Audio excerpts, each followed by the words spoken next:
کراچی میں ایک اور فلاحی ادارے پر بچوں کی اسمگلنگ کا الزام عائد ہو چکا ہے۔ حکام کے مطابق امریکی خط کی مدد سے ملزمہ تک آخر پہنچا کیسے گیا؟ کم ڈیٹا استعمال کرنے کے لیے صرف تحریر پڑھنی چاہیے۔ 17 بچوں کو بیرون ملک اسمگل کیا جا چکا ہے۔ ان سنگین الزامات کو عدالتوں میں ثبوت کے ساتھ ثابت کرنا ہوگا اور ہماری موکلہ کے خلاف ٹھوس ثبوت موجود نہیں ہے۔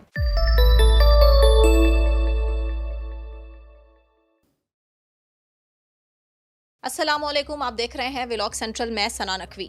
کراچی میں ایک اور فلاحی ادارے پر بچوں کی اسمگلنگ کا الزام عائد ہو چکا ہے۔ حکام کے مطابق امریکی خط کی مدد سے ملزمہ تک آخر کیسے پہنچا گیا؟ کم ڈیٹا استعمال کرنے کے لیے صرف تحریر پڑھیں۔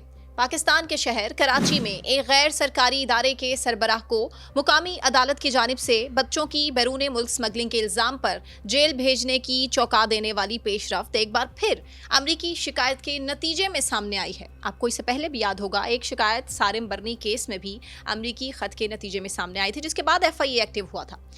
اب وفاقی تحقیقاتی ادارے FIA نے ایک غیر سرکاری تنظیم کی سربراہ ڈاکٹر مبینہ قاسم پر الزام لگایا ہے کہ انہوں نے 23 بچوں کو امریکہ، برطانیہ، کینیڈا، متحدہ عرب امارات اور کراچی میں مقیم خاندانوں کے حوالے کیا ہے۔ امیجن، سوچئے، معصوم شیرخوار بچے، یعنی ان میں سے مبینہ طور پر 17 بچوں کو بیرون ملک اسمگل کیا جا چکا ہے۔ یہ الزامات پاکستانی حکام کے علم میں اس وقت آئے ہیں جب سن 2023 میں کراچی میں امریکی سفارت خانے کے شعبہ انسداد فراڈ یونٹ نے تحقیقات مکمل کر کے FIA کو شکایت کا خط لکھا، جس پر ادارے نے جولائی 2025 میں اپنی انکوائری مکمل کر کے مقدمہ درج کیا۔ FIR کے مطابق یہ مبینہ واقعات سن 2006 سے سن 2015 کے درمیان ہوئے۔ لگ بھگ ایک برس کے دوران یہ کسی فلاحی ادارے کے خلاف مبینہ طور پر بچوں کی بیرون ملک اسمگلنگ کے الزام پر کارروائی کا یہ دوسرا واقعہ ہے۔ اس سے قبل سارم برنی ٹرسٹ کے بانی سارم برنی، جو ان کی اہلیہ بھی اس میں ملوث تھیں، وہ بھی گزشتہ برس جولائی میں مبینہ طور پر بچوں کی اسمگلنگ کے الزام میں جیل گئے تھے اور ان کے خلاف مقدمہ بھی زیر سماعت ہے۔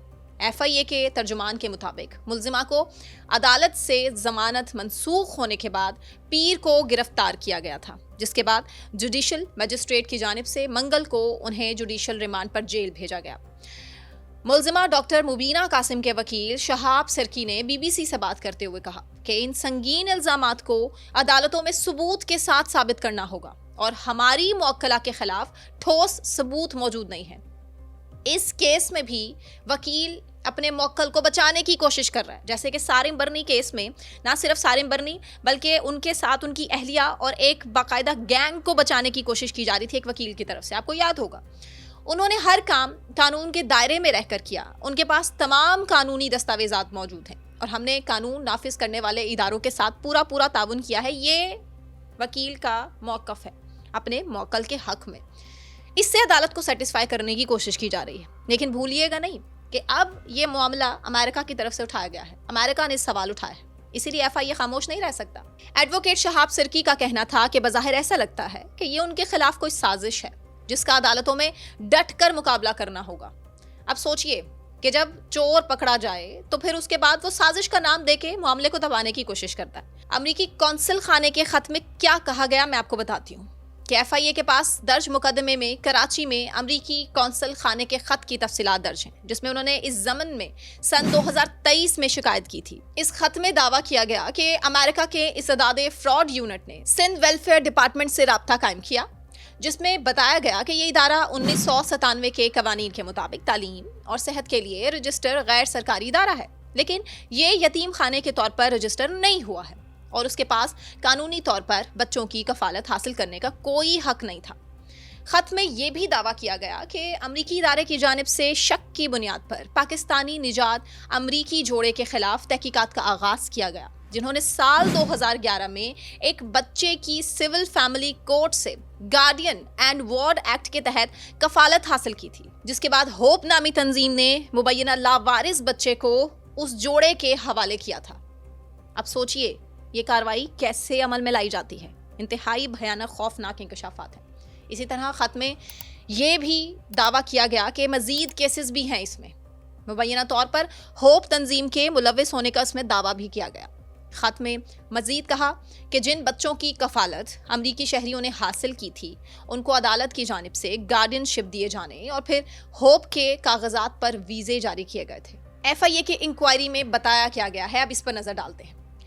ایف آئی اے نے درج مقدمے میں کہا کہ دوران انکوائری ملزمہ اور ادارے کے ایک ملازم کا بیان ریکارڈ کرنے کے علاوہ دیگر دستاویزی ثبوت حاصل کیے گئے۔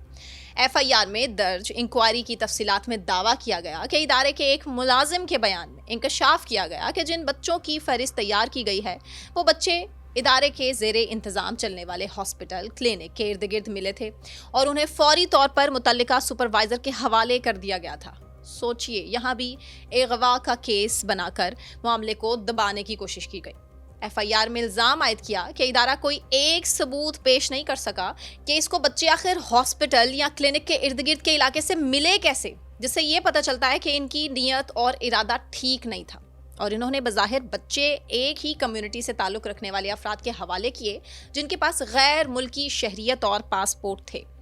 ایف آئی اے کی انکوائری میں کہا گیا کہ یہ بڑا حیرت انگیز ہے کہ ادارے نے بچے مختلف خاندانوں کے حوالے کیے، ان کی کفالت کا حکم عدالتوں سے حاصل کیا، مگر تمام کیسز کی کہانی ایک جیسی ہی ہے، جو کہ بہت غیر معمولی ہے۔ ایف آئی اے کی انکوائری میں یہ دعویٰ بھی کیا گیا کہ کراچی کی فیملی کورٹ سے بچوں کی کفالت گارڈین شپ حاصل کرنے کے دوسرے روز ہی ان بچوں کو مجاز اداروں، متعلقہ پولیس اسٹیشن کو اطلاع دیے بغیر مختلف خاندانوں کے حوالے کر دیا جاتا تھا، جس میں 14 بچوں کی کفالت امریکی شہریوں، ایک بچے کی کفالت برطانیہ، کینیڈا اور متحدہ عرب امارات کے شہریوں کو دی گئی تھی، جبکہ باقی بچوں کی کفالت کراچی ہی میں مقیم جوڑوں کو دی گئی۔ اس مقدمے میں درج یہ بھی کہا گیا کہ دوران انکوائری ایک بچے کی کفالت حاصل کرنے والے امریکی شہری نے تحریری طور پر بتایا کہ اس نے مذکورہ ادارے سے عدالت کے ذریعے بچے کی کفالت حاصل کی۔ مطلب اس معاملے میں بھی عدالت کو گھسیٹ لیا گیا اور پیسوں کا معاملہ، جو لین دین کا معاملہ پیسوں کا ہوا تھا، اسے دبانے کی کوشش کی گئی۔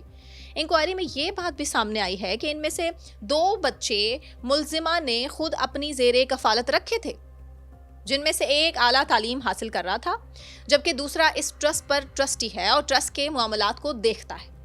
ماہرین اس حوالے سے خدشات ظاہر کر رہے ہیں کہ بچوں کے حقوق پر کام کرنے والے بین الاقوامی ایوارڈ یافتہ تحقیق دان اور کارکن کاشف مرزا نے بھی کہا کہ یہ کیس انتہائی حساس ہے۔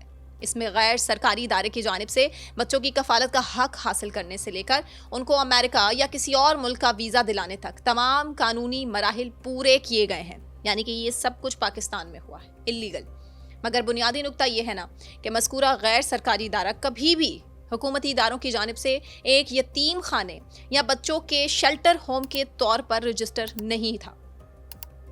انہوں نے دعویٰ کیا کہ اس کا مطلب یہ ہے کہ وہ کبھی بھی اس بات کے پابند نہیں تھے کہ وہ حاصل کردہ بچوں یا ان کی کفالت میں ہیں۔ ان کے حوالے سے مختلف رپورٹس حکومتی اداروں کو جمع کروائیں، جو کہ عموماً بچوں کا یتیم خانہ یا شیلٹر ہوم چلانے والے سرکاری یا غیر سرکاری اداروں کے لیے لازمی ہوتا ہے۔ وہ یہ پورا ریکارڈ رکھتے ہیں کہ کیسے اور کس طرح بچہ ان کے پاس آیا، اس کے والدین کون ہیں اور یہ لاوارث ہے یا کوئی اور معاملہ ہے۔